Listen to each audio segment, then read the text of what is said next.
You are listening to the HP Outdoors Waterfowl Podcast, episode 13.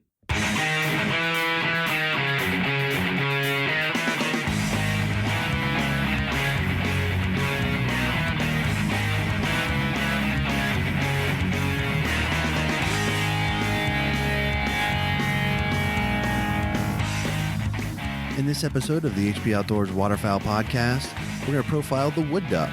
And then we're going to be joined by Jesse Morris of Killerchefs.com, talk about preparing wild game as we approach this Thanksgiving holiday.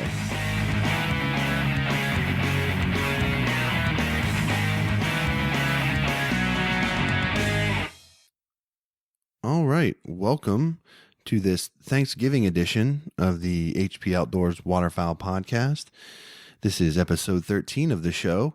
And we've got a great one lined up for you this week. We are going to continue with our duck profile series, and we're going to feature the wood duck, which, a lot of our listeners, have experience with the wood duck and, are very common in a lot of the areas that folks listen to this show. So excited to talk a little bit more about them.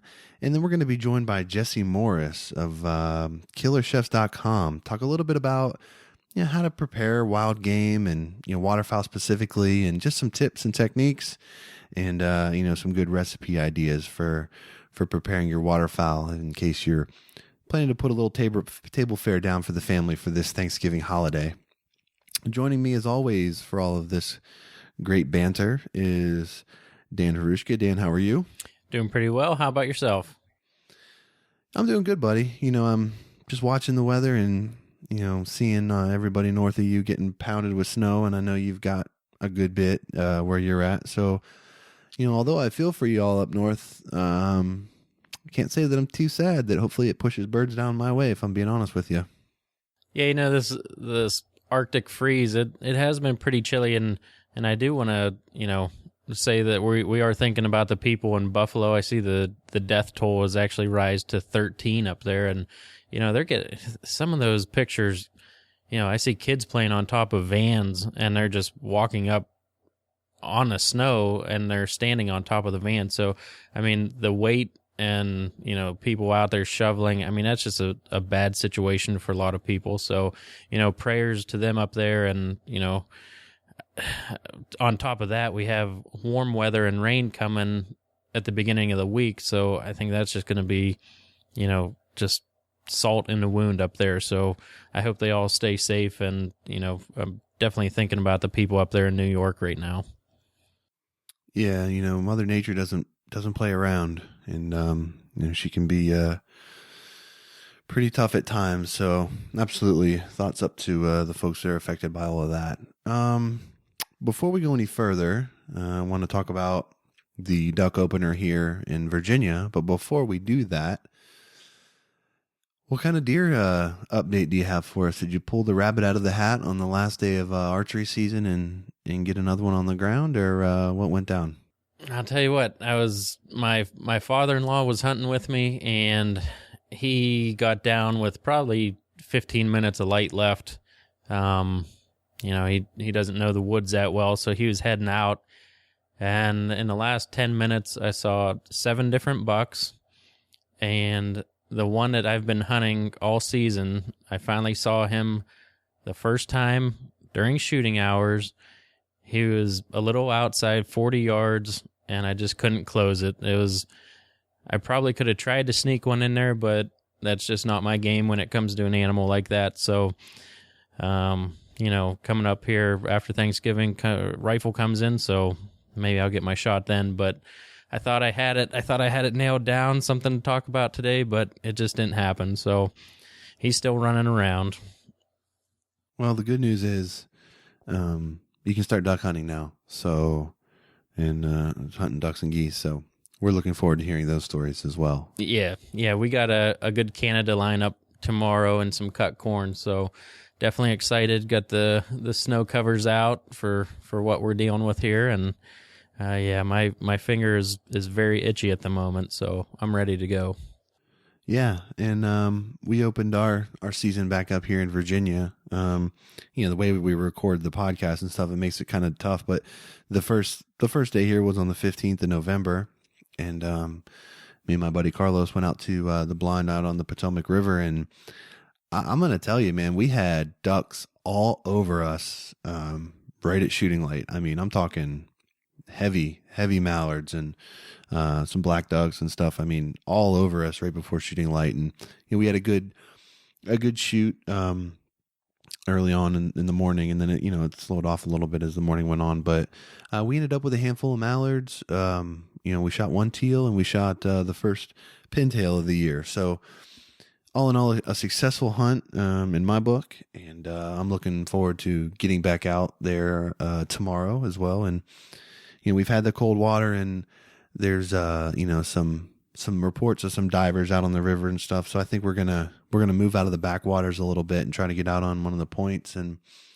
deploy the diver spread for the first time of the year and see if we can't knock a few of those down and maybe knock down a few honkers as well. So nice. Yeah, I've seen we've had a lot of the stuff's frozen over already up here. So I've seen some Facebook pictures of some local guys, and they're dropping redheads, and just driving on my way to work, I get to look at a few waterways, and there's some cans down here already. So that is very unusual for this area to be holding those birds this early. So yeah, it's time to get out and get a shotgun in my hands for sure. Yeah, and I'm semi worried because like you said, there's a warm up coming. So I don't know what impact that's going to have, on the birds, and if that's going to stall things out a little bit. But it's really exciting to see, just good numbers of non-resident birds coming in this early in the year. Just really, last year was a good year, but prior to that, migration wise, at least in our area, it was tough with the weather and stuff. So I'm excited to hopefully have another good year, birds pushed into the area. And, that kind of leads me to, the duck that we're going to profile this week, and that's the wood duck. The wood duck's one of the first ducks to kind of migrate out of the area, as far as when it comes cold and stuff. But in the early portions of the season, where we're at, wood ducks are probably one of the most, if not the most populated duck that we see. And, when I hunted in October, I saw hundreds of wood ducks. And Saturday, I'm not sure if I even saw one for certain. There was a lot of big ducks around where we were at, but didn't see a lot of small ducks. And, I don't know if I can't imagine you've got many woodies left back up your way. Yeah, I haven't seen too many around. I would be out of here if I was them. Yeah. I think most of them have the exact same thought process as you do. So why don't we go ahead a little bit and get into it, and let's talk about the wood duck.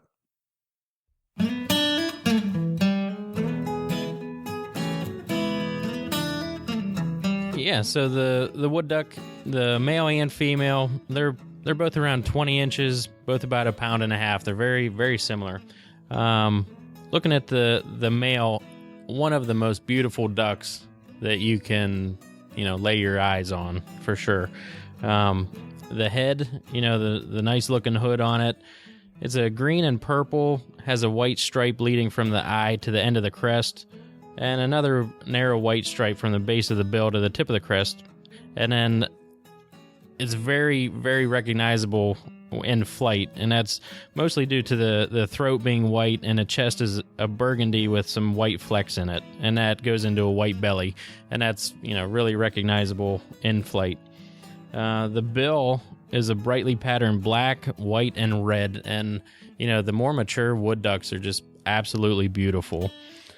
And going into the female, you have mostly brown, as most females are. It has the neck is brownish. It has a little bit of green and gloss crest there. So it has a white teardrop shaped patch around the brownish black eye, and it also has a white throat. And then the breast gets into a gray brown, and it fades into a white belly.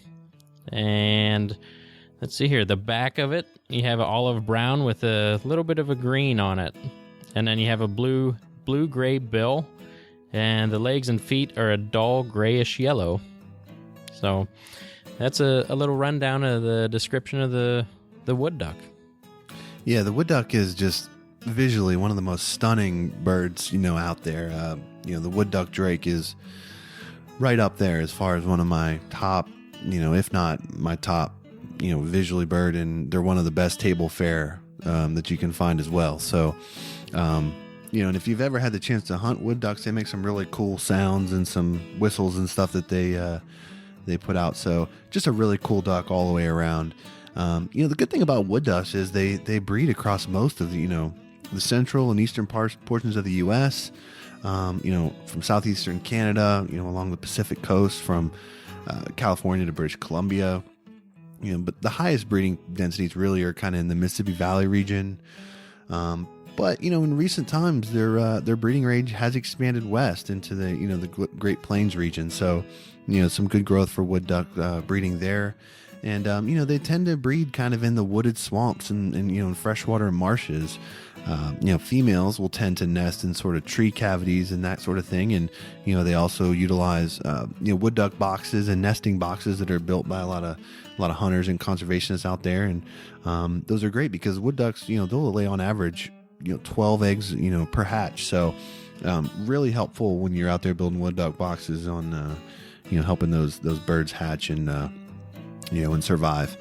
As far as the migration and, wintering patterns for wood ducks, it's interesting to note that 30 to 75% of wood ducks are permanent resident birds.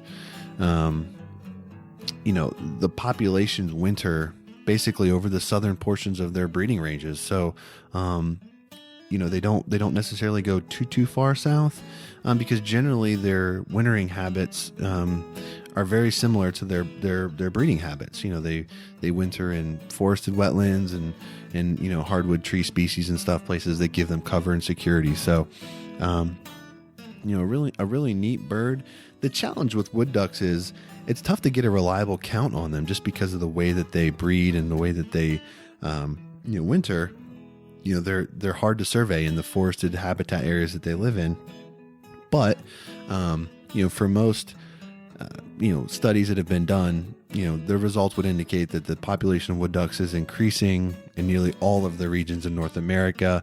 There's a lot of banding activity that goes on with wood ducks just because they're hard to really get good survey counts. So they try to do the best they can when they can have an opportunity to band some ducks. But, I don't know about you, Dan, but the wood duck's one of my favorite. We talk about that hunt that you had where you shot the banded drake. It's a challenging bird to hunt. It tastes good on the table. It's visually appealing. Just not a whole lot more you can ask for than a wood duck, I don't think. No, and something just unusual about them, when the females do lay the eggs in trees, when those babies come out the first time, when they're learning to fly, they learn the hard way, man. You see, all kinds of videos of them just falling straight to the ground. So, welcome to the outside world, little chicks. You're dropping. So that's always fun to watch. Yeah, they sort of have to learn the hard way when it comes to that, but it seems to be working out okay for them. But that's it. I hope you guys enjoyed the profile of the wood duck, and we'd love to hear some wood duck stories or see some wood ducks that you've harvested. Tag us on Facebook, on Twitter, all that kind of stuff. But there you go, wood duck. All right, Dan. We we're in the week of Thanksgiving here. There's lots to be thankful for, and everyone, tries to get together with family and, friends and enjoy some time together and eat some good food and, relax a little bit and kind of decompress. So we thought it'd be a good idea to have Jesse Morris at Killerchefs.com come on the show and talk to us just about how to properly prepare your game and, different ways to cook it and that kind of stuff. Because, you might go to the grocery store and buy a butterball and throw that on the table for the family. But you also might want to do a little side dish of some duck or some, maybe some venison or something like that. So, we thought it'd be cool to talk to Jesse and see what he had to say about preparing wild game. But, I'll tell you, Jesse's not just a good chef. I mean, the dude can hunt. If you take a look at his Facebook pictures and his Twitter profiles and stuff, that guy's got some he's got birds piled up in front of him quite often. You know what I'm saying?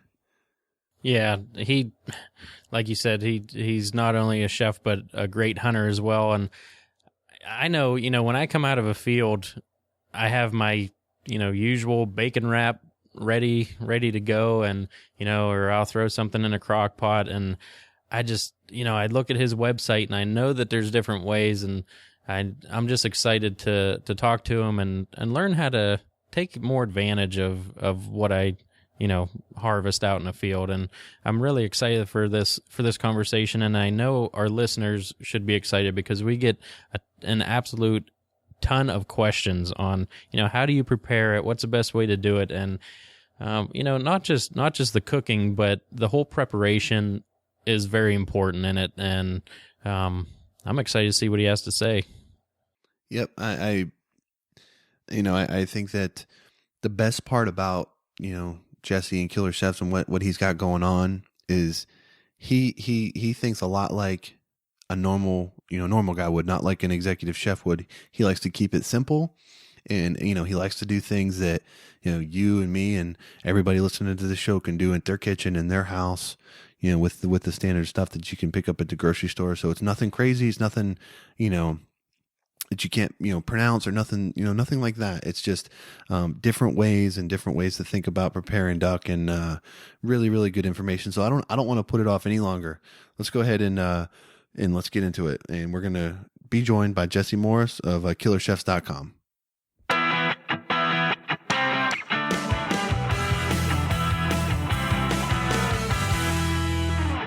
All right, we would like to welcome a very special guest to the show. We're excited to be joined by Jesse Morris. Jesse's the owner of Killerchefs.com, and we thought it would be no more appropriate time to have Jesse on the show to talk about preparing wild game and waterfowl than the week of Thanksgiving. So Jesse, welcome to the show, and thanks for giving us some time tonight. Hey, thanks for having me. Absolutely. We Thanksgiving is one of my most favorite holidays. I mean, there's not much better than good food, family, and football. Mix in some hunting in there, and you got a pretty good combination as far as I'm concerned. But a lot of people have questions about how to properly prepare wild game and waterfowl, and the different things that they should be doing to to get the most out of the birds that they're harvesting. So we wanted to just take a few minutes here with you and kind of cover some of the things that people have been asking us on the show, questions and concerns and that kind of stuff. So I thought maybe the best thing to start with would be let's talk about how quickly someone should be taking care of their birds after they have the harvest. If you're on a hunt, maybe you got 2 or 3 days worth of birds that you got to take care of, or you come home from a hunt and you got obligations that you got to run out and go do something, so the birds don't get cleaned right away. How quickly should someone be getting to their birds and taking care of them to ensure that they get them the most out of that meat? Well, it's all going to depend on what your weather's like. If it's nice and cool in your area, I mean, just think about it. It's like a refrigerator outside anyways. I love a lot of the really old pictures, depicting 17 on the side of a barn. It wasn't for a beautiful picture. It's because that was the refrigeration. They would hang those out there and let those birds mature. They would let the flavors mature. They would let the enzymes inside of the birds actually help break down the meat so that it was more tender. Like I said, depending on where you're at, here in North Texas, we can be teal hunting, and you would be in shorts. So if you're going to kill birds, you don't want to hang those outside.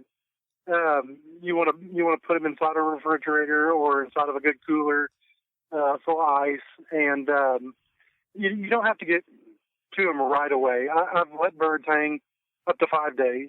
After that 5 days, if you're going to pluck the entire bird, usually that helps me, pull the feathers out, or if you're going to breast them out, or whatever you're going to do with them, however that you decide to clean the bird.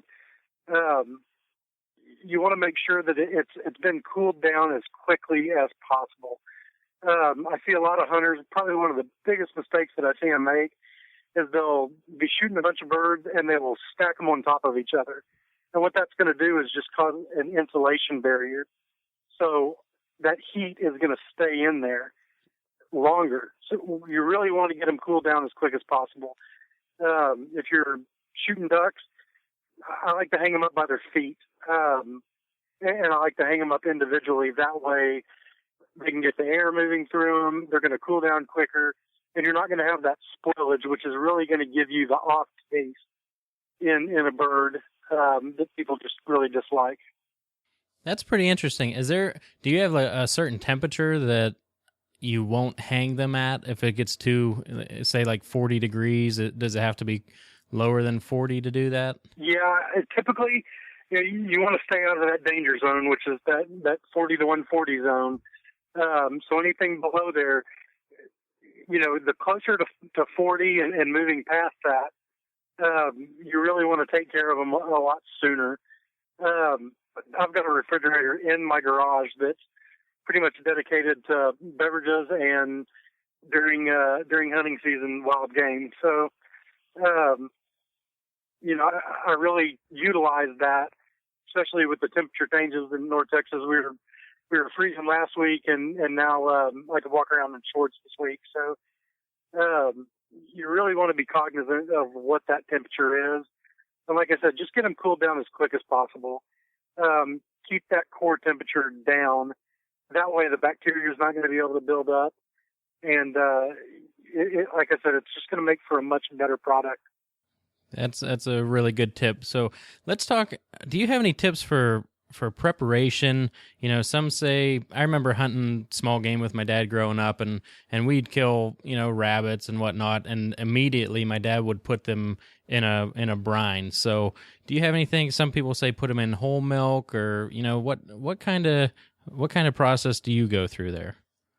My main process is a brine. I think that's a great way to do it. You can also do dry aging. Any kind of milks, anything with an enzyme that's going to help break down that meat is perfectly fine.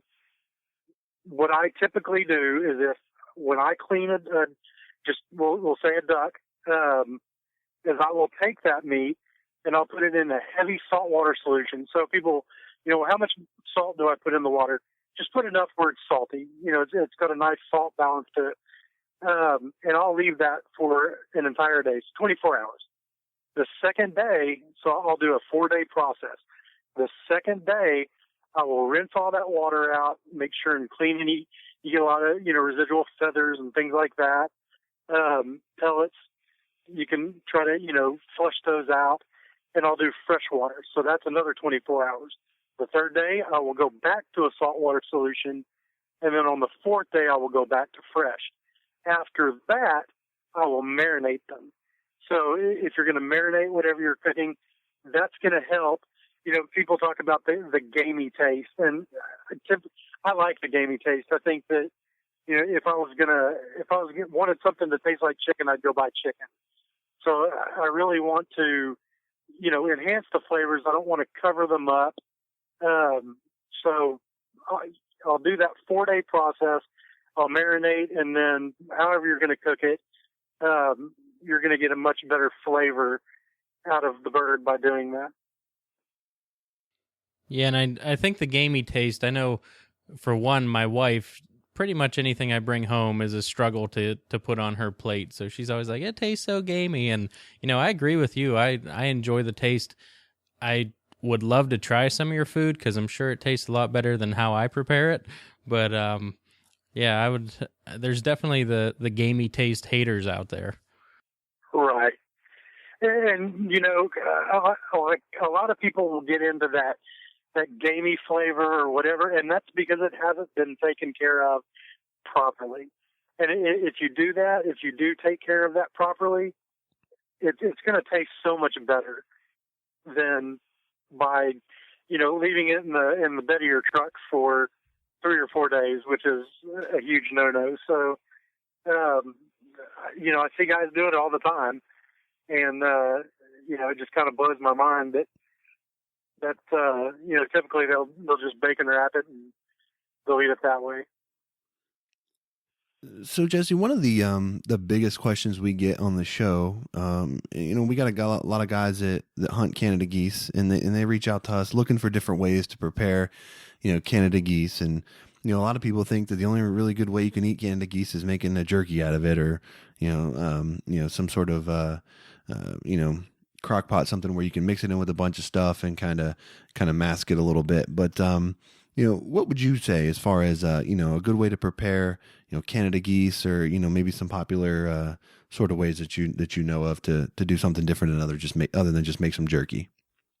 I love eating goose, and with the big Canadas, the biggest problem that people have with cooking, a big meaty Canada goose is there's not a consistency in the size of, say, the breast meat. So you'll have a big thick end, and then you'll have the thin end to that.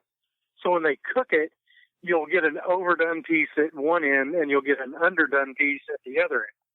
So typically what I'll do is I'll take that big breast and I will cut it down. So I'll do what's called blocking the meat, to where I will trim it down to where it's a solid shape.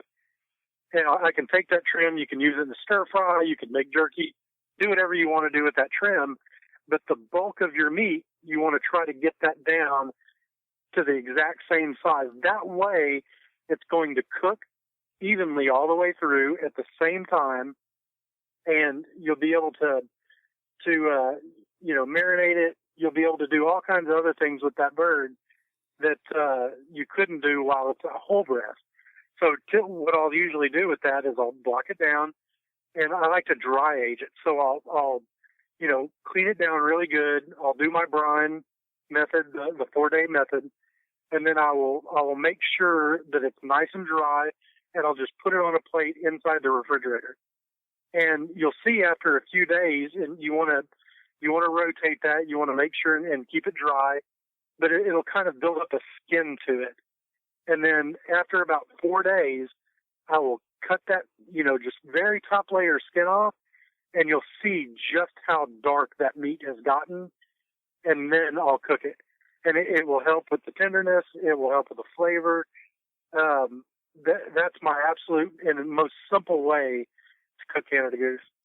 That's a lot. That makes a lot of sense to me. Because if you just think about it, even something that a lot of people eat, as far as red meat and that kind of thing, you might like the flavor and all that sort of stuff. But if you get a slice of that's not cooked properly, whether that's overdone for you or too rare for you, whatever it is, you just don't enjoy it as much. So being able to get a piece of goose and make sure that you prepare it to the exact temperature that you like, definitely makes a lot of sense to me as far as being able to enjoy that piece of meat. But how about do you have a favorite Canada goose recipe that you like to go to when you get a big pile of them?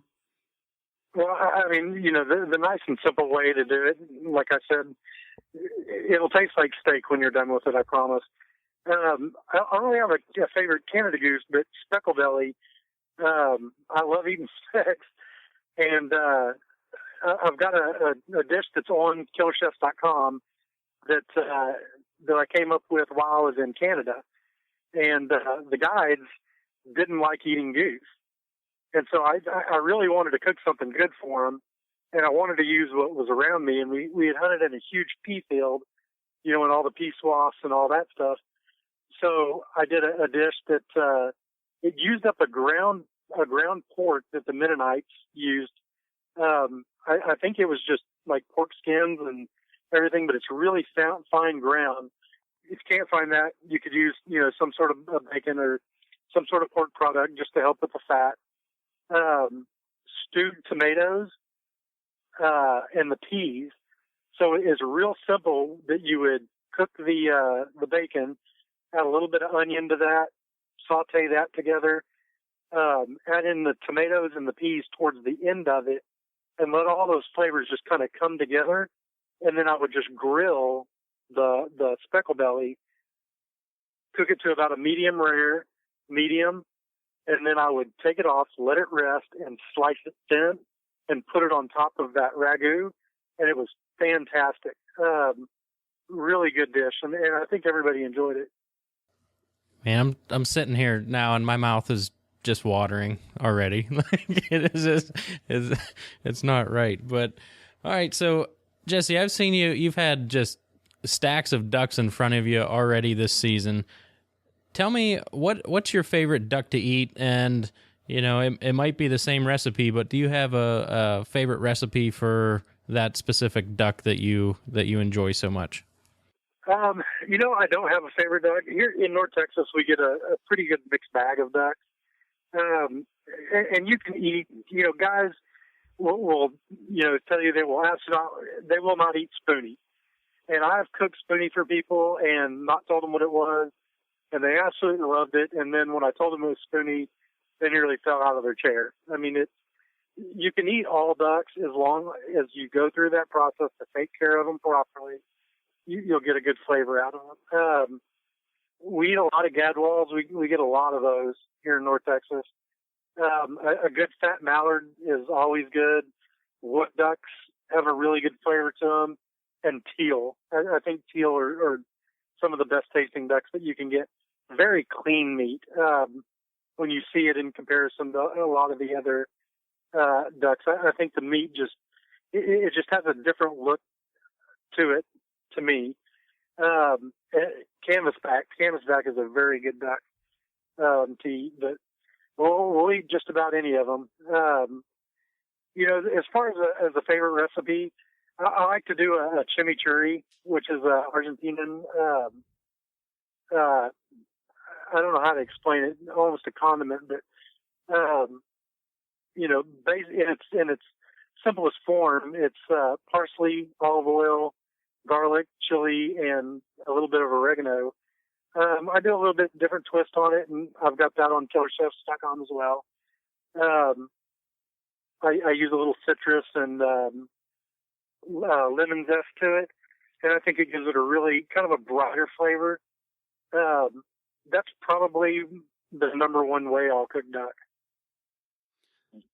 I tell you what, I'm sitting here listening to you talk, and my wife enjoys cooking, and as do I, but she gets a lot more into the the stuff that's not, I got my 2 to 3 go-to ways, and I'm kind of stuck in my rut, and she, is more willing to get a little, different and try some different things. And I think this year when she asked me for a cookbook, I'm just going to print off a couple pages at killerchefs.com and hand it to her, because I think you've I think you've got something going there with with all the birds that I'm bringing home, and I think she'll be able to do some cool stuff with that. So I know that, we're talking specifically waterfowl here, but obviously on Killer Chefs, you got some stuff for, venison and some other wild game, as a whole, and it may be something that we've already touched on a little bit here, but are there any other sort of just overriding just general tips for folks that are harvesting wild meat, that they should be taking into consideration, when they make the harvest and,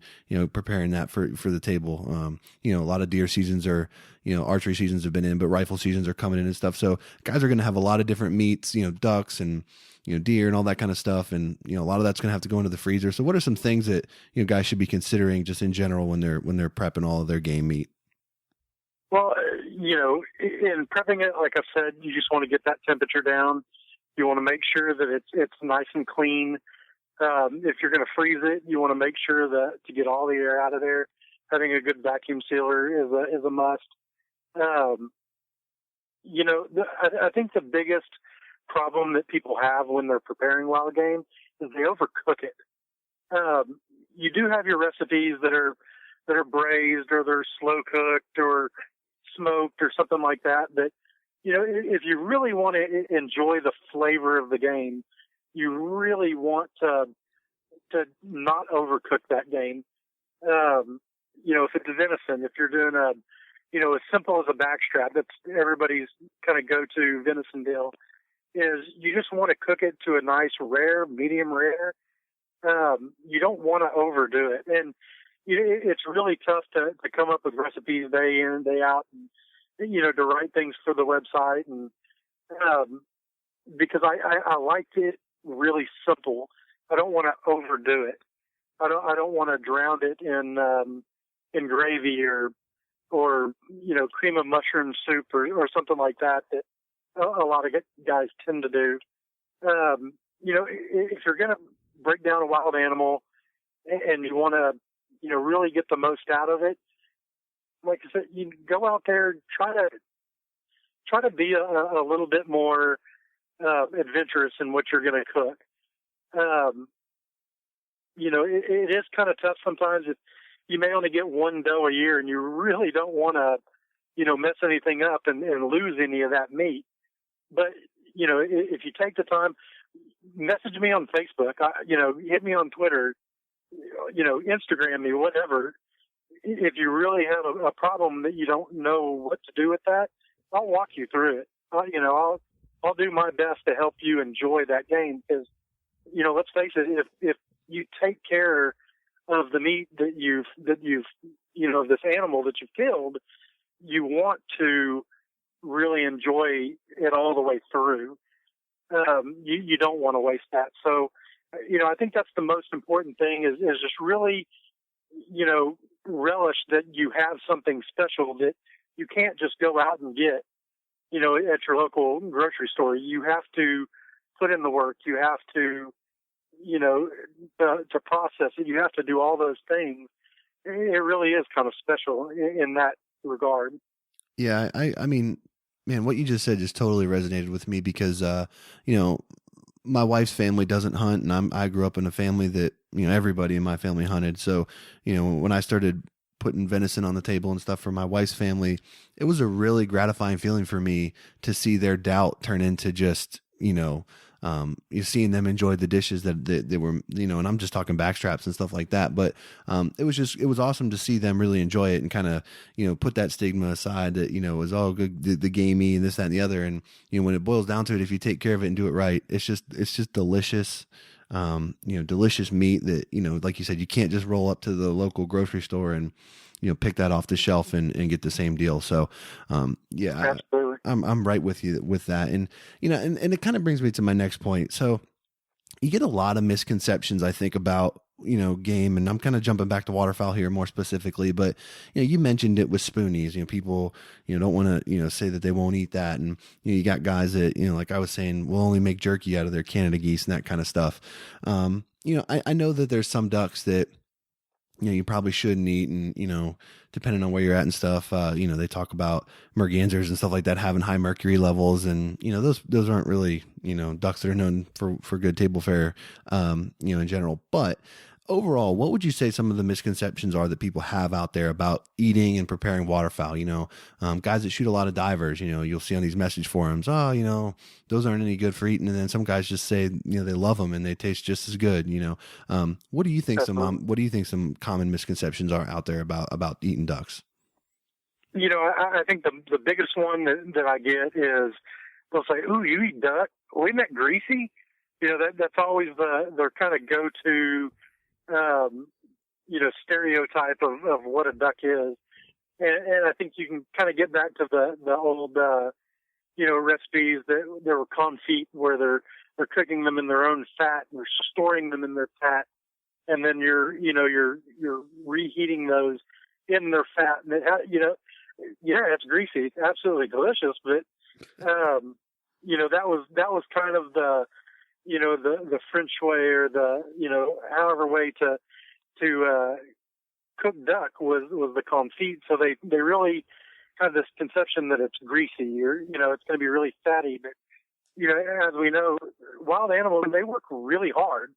Ducks throughout the migration, we don't really get the big fat mallards in Texas just because they've flown all the way from Canada. They've expended all their energy. They're absolute athletes to get here. So, the meat that we get here is probably a lot leaner than, further north of us in the flyway. That being fatty and greasy and things like that, that's probably the number one misconception. The other one is, people have been so accustomed to eating, farm-raised chickens and farm-raised beef and, everything that, they've had hormones pumped into them and antibiotics and all that stuff. And, they have equated that with, well, they've had all that medicine and all that. They should be healthier. I disagree. If you've ever been to a chicken farm, it's an absolute disgusting place. And I'm not saying all chicken farms. I'm just saying a lot of chicken farms that I've seen, and I grew up next to a poultry farm. when they keep them in tight quarters and they're all in there in the dark, and they're extremely unhealthy animals. If you see a mallard flying into the spread and, wings cut, they're absolutely healthy, athletic, beautiful animals. That meat is going to be better to eat than that chicken that's been in a dark pen its entire life. So, people they kind of get that, well, I don't know where that bird's been. Well, I don't think you knew where your farm-raised animal was. You might not want to know where that farm-raised animal has been. Yeah, I mean, if you've been to some of these farms, you would quit eating that kind of food. So, I think that's a misconception. And I think a lot of people are getting much more educated about, these factory farms and how these animals are treated and raised and all that. And, I think the popularity of eating wild game and, something that you've taken yourself and, butchered and taken the time to, do the brine, do the marinating, to whatever it is to make, really good table fare. Yeah, I think people are getting, much more educated about that, but, I think it's gaining popularity, and that's good for me. I love that. Yeah, I think unfortunately the mass production of, farms and, chicken farms, stuff like that, people, I think, like you said, they are getting more educated. It brings me to my next point. You said a mallard flying into the decoys and you drop it, that's a healthy bird. Unfortunately, sometimes it's not. It might have got peppered by someone, it didn't quite knock them down, and, it might have an infection or something of that sort. What are some red flags for meat that guys need to be aware of? Sometimes you see a rice breast on Facebook or something, and just kind of what do you look for to make sure that what you are putting on a table is healthy? Yeah, you want to make sure that everything just looks nice and smooth. When you're cleaning these birds, inevitably you're going to gut the bird. Look at its inside. Does the liver look, shiny and clean and healthy, or is it spotted and wrinkled? And does it look healthy overall after you take it? I really, and honestly, I haven't seen that much rice breast in person, and we kill lots and lots of ducks every year. But you just want to make sure that it looks good. I've seen them with, weird shriveled up legs and feathers that were not real healthy. And if it has a really bad odor to it, while you're cleaning it, it's probably a sign that maybe something was wrong. Now, if you have your birds hanging and they've been there for 4 or 5 days and they may have, taken a pellet to the gut, you're going to have that smell, but that you have to be able to discern the difference in what really, foul meat smells like and what a clean, healthy bird smells like and looks like. So, you just want to make sure and look at that. The entrails of an animal will give you a lot of good clues to how healthy was that animal. Yeah, and that's always a bad feeling when, you do open up a bird and just, it's better to be safe than sorry in a situation like that. I know, we harvested a turkey up here a couple years ago, and the back legs, it just, I don't know if a coyote got it or, I don't know if it got stuck in a barbed wire fence or what, but like you said, you can definitely tell when something isn't right. The meat is not clean. It just has an awful smell to it, and that's I think that's a great point you make. So, let me go on to my next point here. And what's your favorite way to cook? I'm kind of a grill guy. I know a lot of guys use a crock pot or deep fryer. What's your go-to there? I'm a grill guy as well. I think that if you're gonna, like I said, take one of these animals, you really want to enjoy the flavor of that particular game. I don't like to mask things. I don't like to cover them up. And I think grilling does a fantastic job at, making the flavor of it stand out. I like to use cast iron a lot. I like to sear things in. I like to use I've got a Dutch oven that I absolutely love. I like to braise things. I think it gives a really unique flavor and helps break down the more tissued, sinewy cuts of meat. So typically that's kind of the route that I'll go. Yeah, I'm with both of you guys. I prefer the grill, for cooking all my wild game as well. But, Jesse, you see a lot of guys, talking about recipes and how they prep their birds and all that kind of stuff. And, it sort of leads me to my last question here, and we'll get you out on this, but does bacon really make everything just better? Because it just seems like, everybody likes to wrap everything in bacon these days. I can't lie. I love bacon. Bacon's good. I think with the rising cost of bacon, you can tell that everybody loves bacon. But again, that's you're masking what you're cooking with the flavor of bacon. I get people all the time that will, they're like, oh, you cook wild game, man. I got the best recipe for you. I'm like, is that bacon in it? And they're like, yes. Okay, well, you stop you right there. But bacon. These are lean animals. Like I said, they're athletes. They don't have a lot of fat on them. Being able to add some sort of fat back into that food in different preparations will help it out. There are other ways to help that out.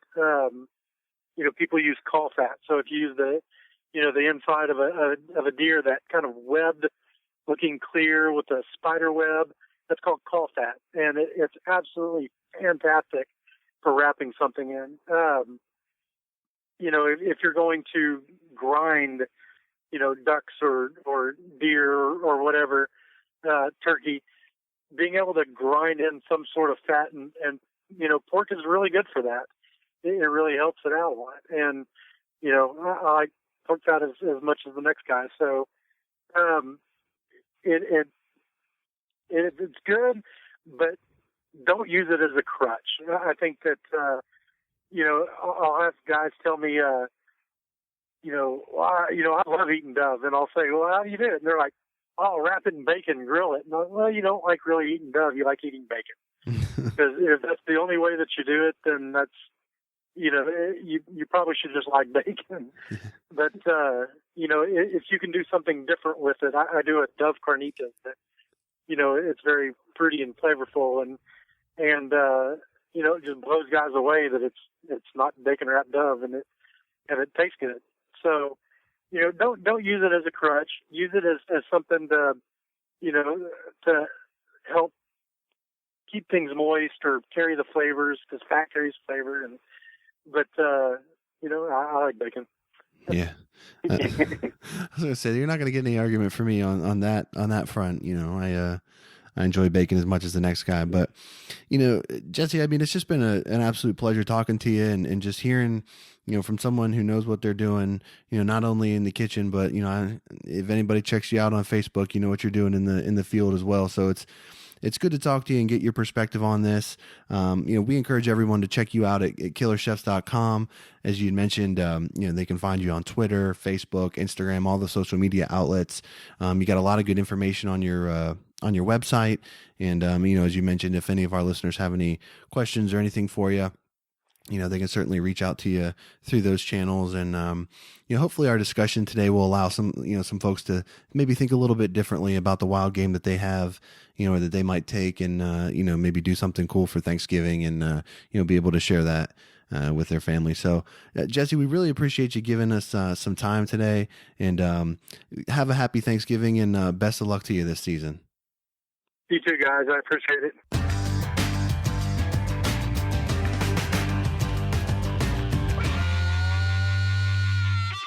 Well, there you have it, Dan. I bet you after that conversation, you can't wait to just go tear into a pile of spoonies, can you?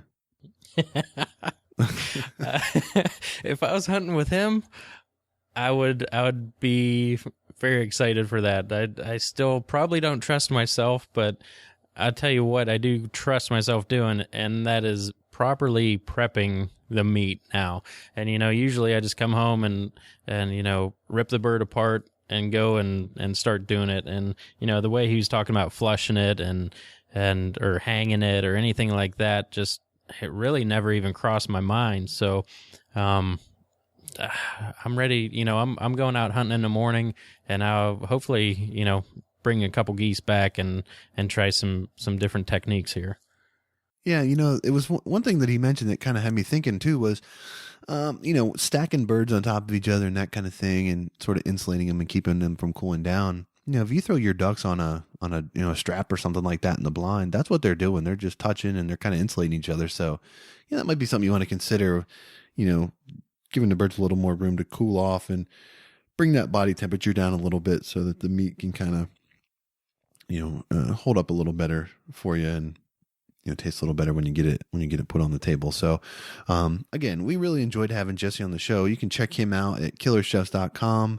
He's also on Twitter, Facebook, Instagram, all of the various social media platforms. So, check him out. He's got lots of good stuff on his website, and, he's, really, really good recipes that, anybody can kind of put together in their kitchen and have a really great meal. So, check him out. And, Dan, next time I'm up in Pennsylvania, I will, expect some of your finest duck preparations now that we've talked with Jesse. Hey, that sounds good. And like he said, don't be afraid to reach out to him if you want to try something out or have ideas or, just need a helping hand. He's one of the easiest guys to talk to. And, like he said, reach out to him and he'll walk you through step by step. So, just a great guy, great chef, great hunter. We need more people like him in this part of the game here.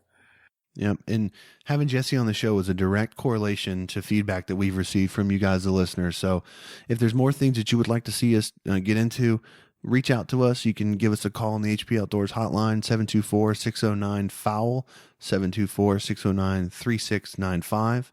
You can also shoot us an email at info@hpoutdoors.com. Hit us on Facebook, Twitter, however you'd like to. We love hearing suggestions, and we promise you that everything that you guys send our way, we take a look at. We try to respond to everything as quickly as we can, and we try to hit all the topics that you guys tell us that you would like to hear, and do the best we can for you. So please can keep that coming as we go on.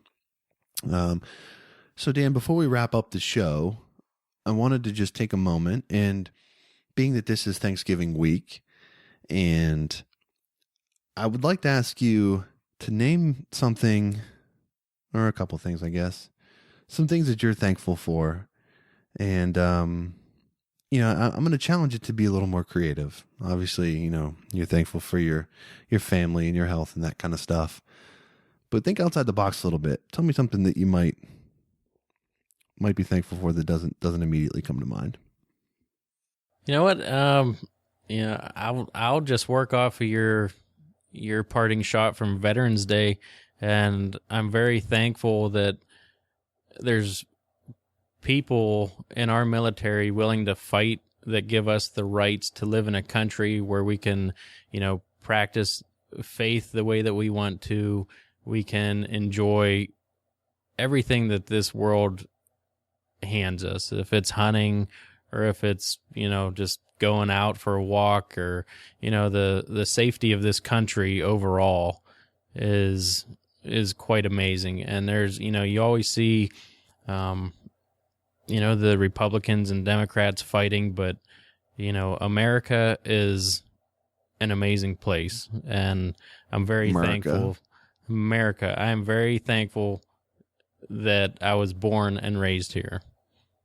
Well said. Well said. For me, I think, something that I'm really, really thankful for is just, the fact that we've started this podcast has given us the opportunity to meet just some really, really great people in the waterfowl community. And, just the interactions that we get from people on Facebook and Twitter and that send us emails and stuff like that.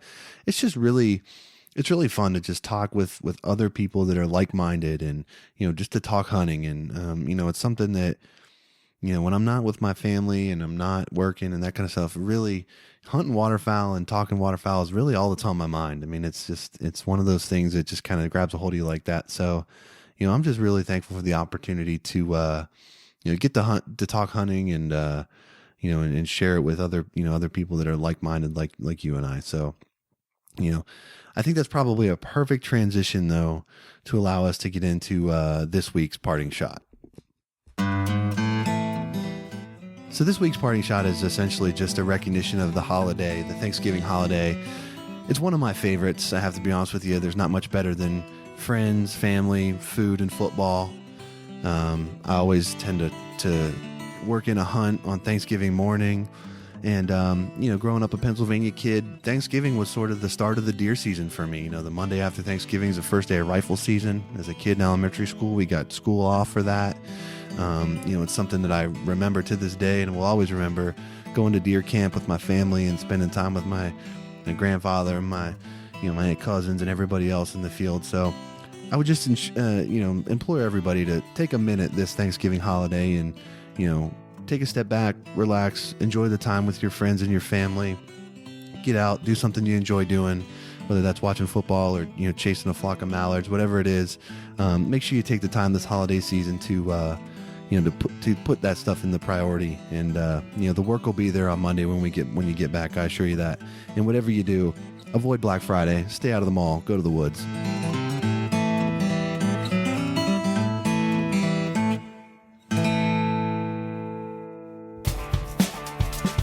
All right, that's going to do it for episode 13 of the HP Outdoors Waterfowl Podcast. We'd like to thank Jesse Morris from Killerchefs.com for joining us, and we hope you enjoyed the profile of the wood duck. You can check all our episodes on HPOutdoors.com as well as iTunes.